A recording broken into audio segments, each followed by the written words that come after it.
it's actually just starting to settle into my body that on Tuesday, Bruce and I are going to Vietnam for 3 weeks. And it's a vacation trip, but we're also going to visit Thich Nhat Hanh's monastery, and I think visit with some veterans, and we'll see what we learn and what we experience. And during that time, I'm really, really happy that the newly transmitted and entrusted teachers in the Sangha, Marianne and Debbie and Erica and Chelsea are going to be team teaching. They're working together as community, in community with all of you. I want to, I'm going to say more about that, but I just, having been part of the support team, the interfaith leaders support team for the hunger strike in front of the Board of Supervisors, encouraging them, putting pressure on them to pass a sanctuary ordinance. One of the most amazing things to me was community. And I think someone saying that in this era, the Sangha is the teacher, the Sangha is the Buddha, the community is. And to come together, it makes me cry with and with the hunger strikers who were from the migrant community and were white allies who showed up, and a Native American, and people who came and went, and the security team, and the doctors who came every day to check people, and people who brought food and water, and who just came. There was so much goodness, which is our original nature.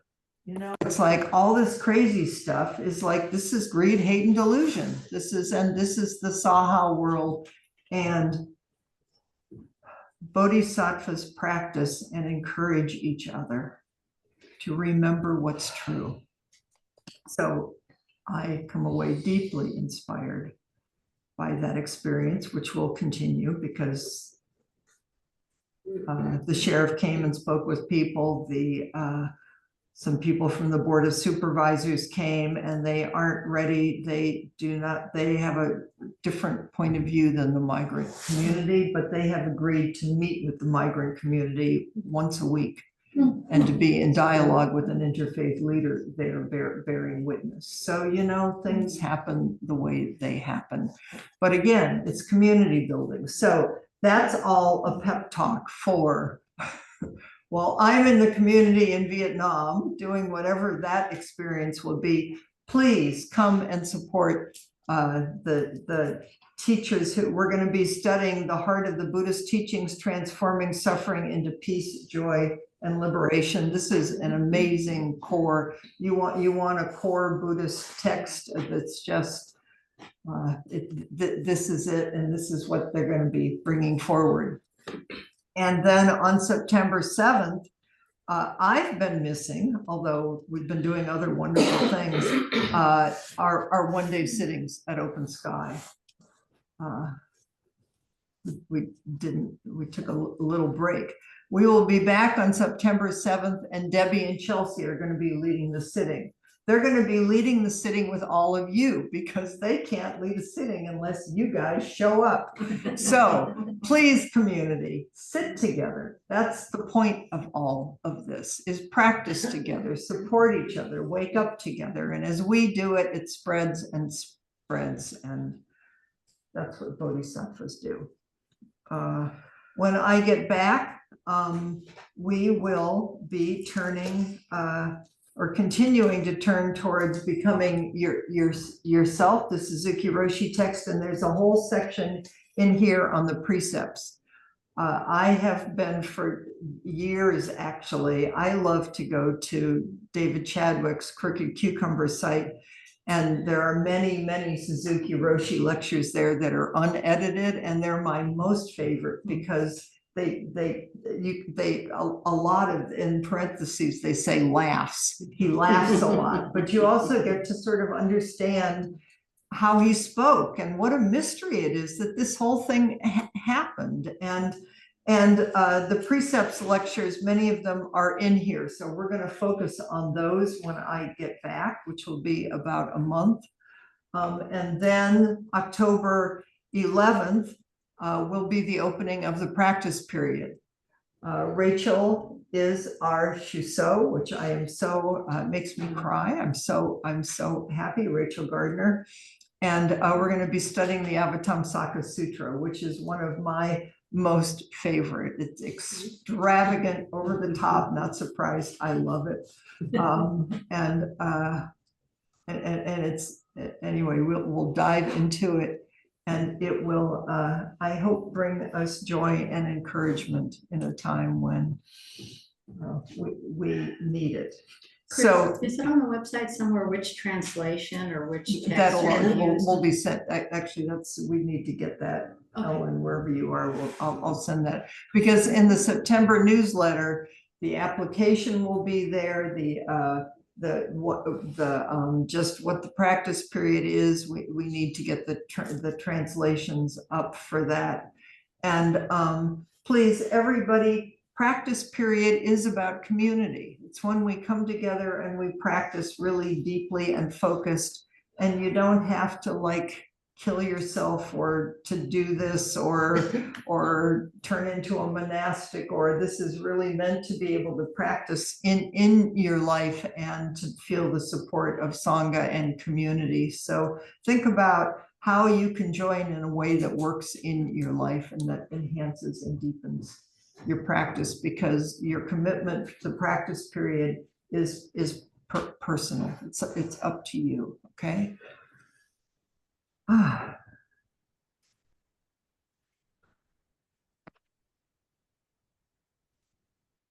Okay, so what I wanted to do today. Chris? Yeah. Rachel? Yeah.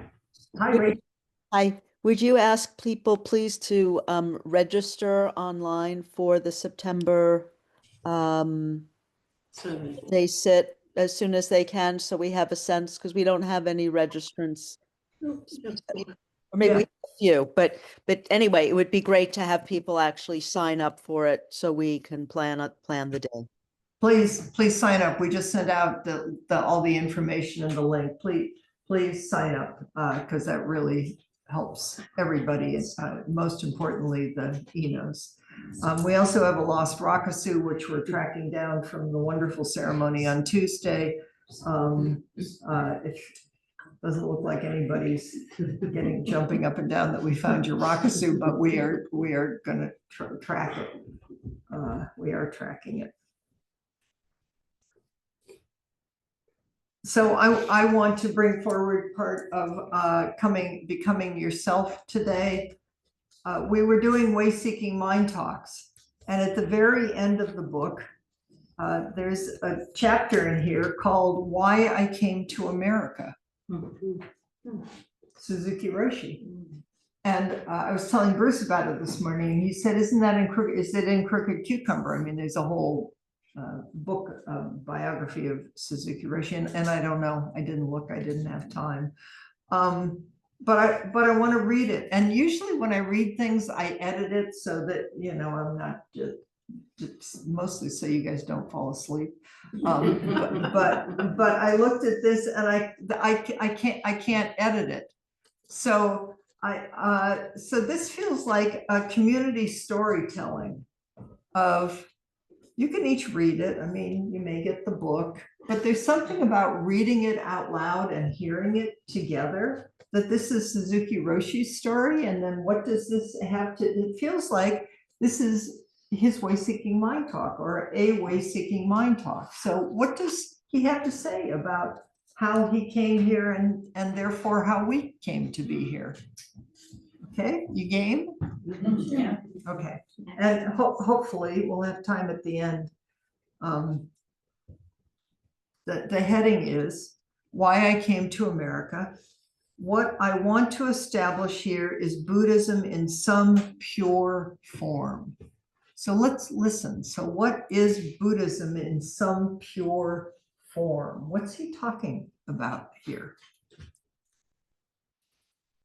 Today, I will talk about my personal history, why I became a priest and why I came to America. My father was a priest, and his temple was a very poor temple. We had a very difficult time. Even though my father wanted to give me some better clothing, he didn't have much money. I remember my father made candles. When I came to America, I made candles with the wax of leftover candles. No one makes candles to sell, but he made a lot of candles and he sold them. He didn't sell them near our temple, but he went to Oso City, maybe 4 or 5 miles away. You can imagine how poor we were by that story. I'm guessing he went away because I mean, I don't know, but I'm guessing that there was shame about this, so that he went someplace else. So he wasn't identified as the local priest. Seems to me, and again, this is all my interpretation, Japanese culture is very proud. It's a very proud culture. Do you know hakama? When we have a celebration, we would wear hakama, wide traditional trousers. Even children wear hakama, but I didn't have any hakama, so I attended the celebration at my school without them. I didn't feel so good because I had no hakama to wear. Somehow my father bought a hakama and gave it to me to wear. When I wore that hakama in the style my friends did, my father said, "That is not the correct way to wear it. You should wear it like this, and you should tie the hakama this way." No one tied the hakama in that way. It was too formal. I had the memory of my sister.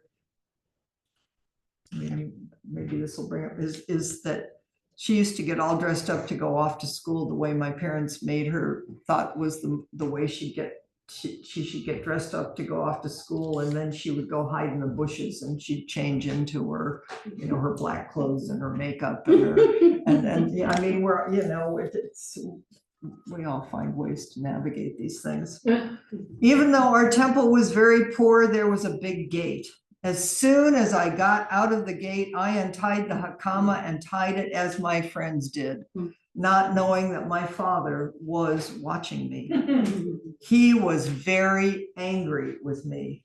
He untied the hakama and tied it in the formal way. I remember he was very short-tempered. There's a story of Suzuki Roshi's son, Huitsu, walking by the Kaisando, the place to honor Suzuki Roshi as the founder of the lineage, and him doing this. I mean, Huitsu loved his father and is a priest and is beloved as Suzuki Roshi was.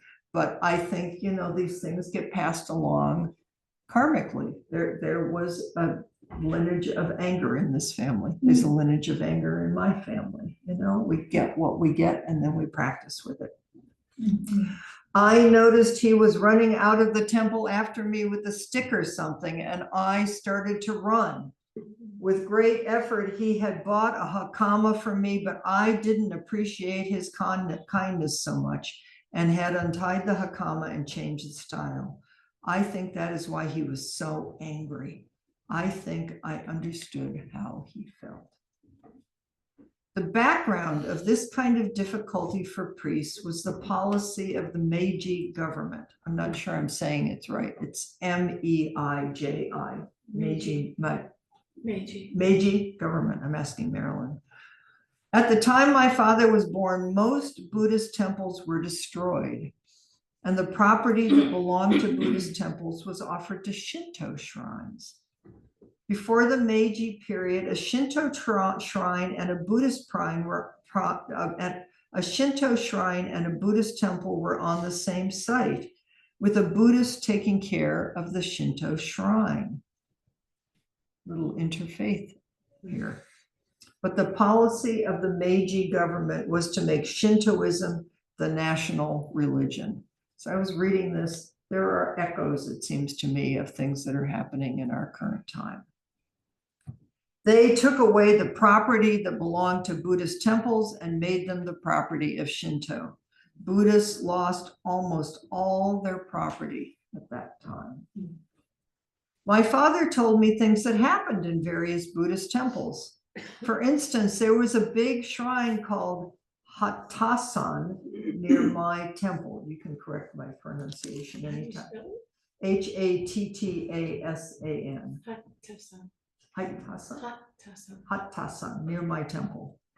All the property that belonged to the shrine had been the property of a small Tendai Buddhist temple nearby, which took care of the shrine. The property was changed to Shinto, and the new occupants destroyed the gate of the shrine building. I mean, you can imagine how old and ancient these structures were, which had been made in the Buddhist style with guardians of Buddhism on either side. The guardians, called Naisama, kings of compassion, were not proper for a Shinto shrine, so they had to destroy them. After destroying the gates and throwing out the guardians of the temple, they made the temple into a Shinto shrine. That kind of thing happened in famous temples all over Japan. Can you imagine the sorrow and the grief and the anger in this ancient culture? After throwing out those Buddhist symbols and images, the government of the district, named Hayashi, burned them and told the person who was taking care of the shrine to make ofuro, a hot bath with the fire. He said, "It is nice to have a bath made by Buddhist symbols." An old man who had been taking care of the temple for a long time told the governor, "It may be Buddha's mercy. Buddha is so kind to make an unusual bath for you." The governor was scared of the caretaker. 1 week later, the governor became blind. And people said it was because he had acted so severely toward the Buddhists. There is superstition. I mean, cause who knows, but who knows? He became afraid of the power of Buddhism, and he went to, I'm not even going to try to say it, where there is a Shinto shrine to pray for his eyes.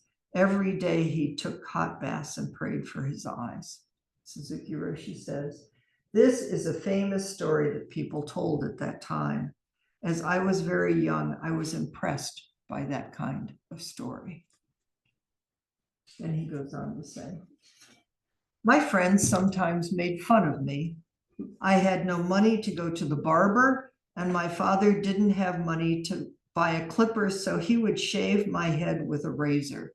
So I don't know if his head was being shaved because he was the child of a Buddhist priest, or if that was the tradition of that time with children, but anyway, he's shaved and he's young here. "When I appeared with my head shaved, my friends would make fun of me, slapping and feeling my head. So my life at school was not so happy. I would rather stay in the classroom than play with my friends in the schoolyard." We get the feeling Suzuki Roshi did not come from easy beginnings. "I think that is when I made up my mind to be a priest. I wanted to be an unusual priest, to tell people what Buddhism was and what the truth was. I was determined to be a good priest. My teacher used to tell me how to be a great person." I feel there's a heart in here that really wants to come forward. He would say, "Unless they have a difficult time, no one can be a great person. Unless you have a difficult time, no one can be a great person." He said there were no great people there because the people in that area, in the prefecture, did not like to go to Tokyo and study hard. People didn't have enough courage to go out of the prefecture. So in other words, or it seems to me, is there's something here about this yearning and following some yearning, something deep that's bigger than just getting along or living an ordinary life. My teacher said, if you want to be successful, you should leave the prefecture. So I was determined to leave. I decided to leave my home, and I was thinking about where I should go. Maybe 2 or 3 times a year, a priest who was my father's disciple would visit my father. I knew him pretty well and I liked him very much. So I asked him to take me to his temple. He was amazed and he said yes. There's a real seeker in here. So I asked my father if I could go with him, and my father agreed. And I went to my master's temple. Suzuki Roshi was now 13 years old. I, of course, had a very difficult time in my master's temple. I was too young to follow the training of the temple. When I arrived, 100 days of training were going on. There were 7 or 8 monks, and they had their special training, and they got up early, and they did zazen, and they recited sutras. He's 13 years old, I mean. At that time, he said there were famous masters there that he got to be with, important people in our Soto history in that period of time. So I was lucky to be there, and I was encouraged by them. And because I was so young, they didn't tell me that I should get up for zazen, but I tried to get up anyway. Sometimes I was too sleepy, so I just lay in bed and listened to them reciting sutras. Kanji, Zaibo, Satsu. It's the Heart Sutra in Japanese, I'm pretty sure. I always want to do it in Japanese here, so we know it, but we'll do that. That was the first sutra I learned by heart. Kanji, Zaibo, Satsu, Gyo, Hinja, Hanyahar.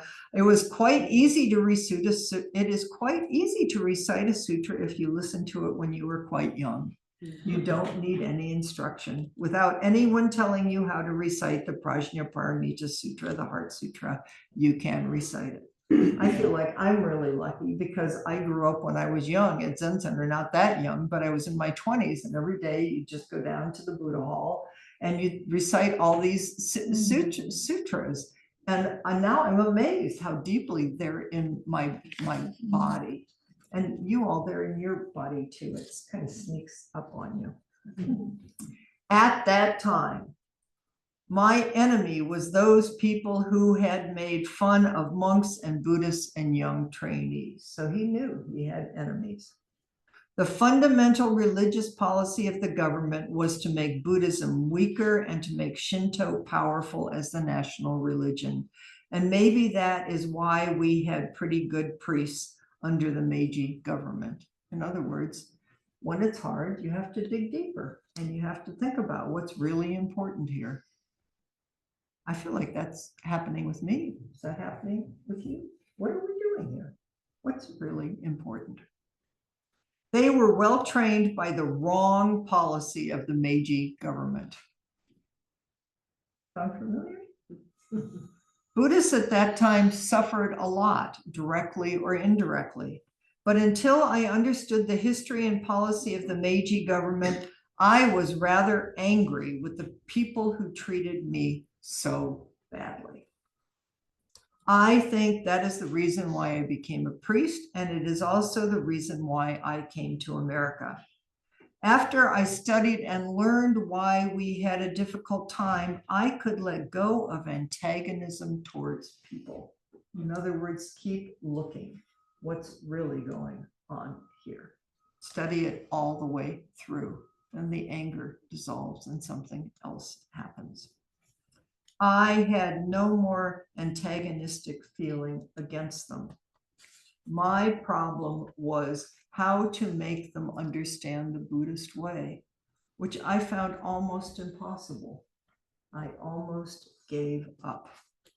I might translate that as, how do we help ourselves and others understand basic goodness and the true nature of love and compassion? Because if you follow something all the way through, I don't care what your tradition is, or what you call it. I think we all land in the same place. I decided to go abroad. If I could go somewhere like America, I thought I could go to Hokkaido, where there were not many people who know what Buddhism is. Oh, if I could not go somewhere like America, then he would go someplace else in Japan where there were not many people who knew what Buddhism is. After I finished my schooling, I asked my master if I could go to America. And he said, no. He was furious with me. I knew there must be some reason why, and I knew he loved me very much. So I thought I should give up my notion of going abroad. But my heart didn't change. So after finishing what my teacher told me to do, I came to America. Though I was already too old to come, I had almost forgotten all the English I had studied in school. This makes me think of, I think it came from Suzuki Roshi, but it came from Mel for sure, who was a disciple of Suzuki Roshi, who knew Suzuki Roshi, is to follow one thing all the way through. It's like, what is that? In fact, I think that's the name of the book that's out about Mel's teaching. It's to follow one thing all the way. You can feel the through line in here. Anyway, I arrived in San Francisco 10 years later. I feel very happy to be here, to have many students who don't know much about Buddhism.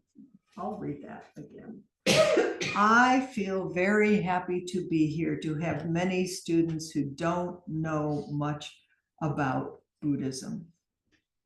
You think Buddhism is something good, a good teaching, and that makes me very happy.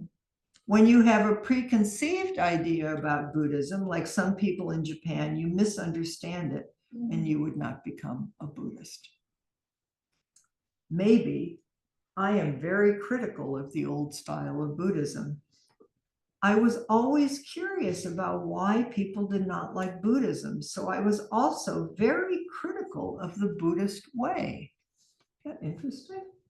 Like he had to find what was fresh and true and make it his own, which I completely identify with, and I would encourage each of you. I have had very negative feelings about the Buddhist way on one hand, and on the other hand, I know true Buddhism.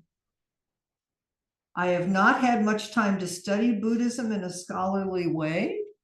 I haven't had much time even to practice Zazen. I have been busy in the everyday life of a priest, busy in the life of service, of being available, of being a true human being. What I want to establish here is Buddhism in some pure form. Even though it is difficult to study something pure and something original and to forget all about the bad, demoralized so-called traditional Buddhist way, you will be happy when you do it. The Buddhist way we have in Japan is the outcome of various elements like government policy. Some people have used Buddhist power for themselves, and some of the bad side of Buddhism has been created by Buddhist rulers. In other words, it became institutionalized in part of the government. It lost its aliveness. So it is no wonder that Japanese people haven't had so much of a good feeling about Buddhism. But here, not many people know what the Buddhist way is, so it is easier to restore Buddhism in its original form. I'll just add, because this is 50 years later, it's some decades later. So we just keep asking, what is it? What is it that's alive? What is this tradition that's not institutionalized, or you're doing it because somebody told you it's a thing? I mean, please do what you're told to do, especially what I tell you. No, that's a joke.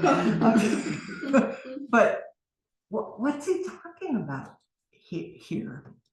Because it's really important to him. And that's why I love reading Suzuki Roshi is that he loves it and it's fresh and he's doing it in this Sino-Japanese, is that the right, I mean, he can barely speak English, but because he can speak English in the way that he does, he's creating a fresh language and bringing something fresh to all of us so that we can take it in as deeply as he lives it and feels it.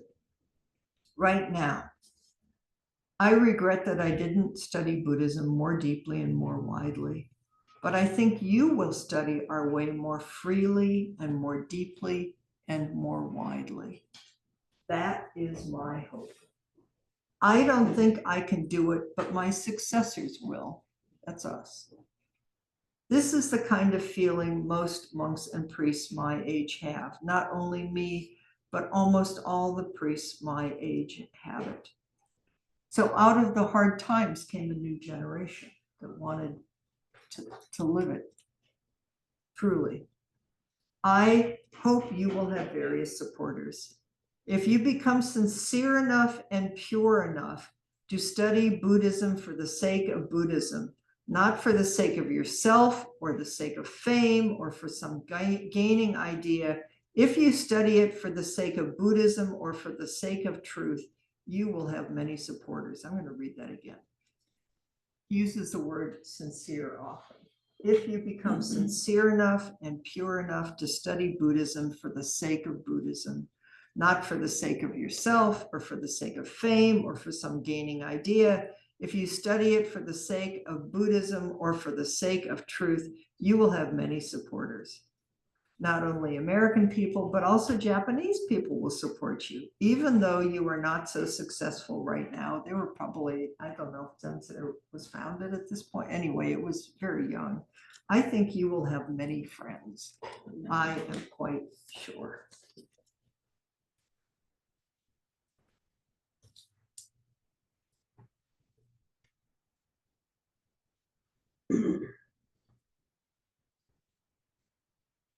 It wasn't easy. Lived through hard times.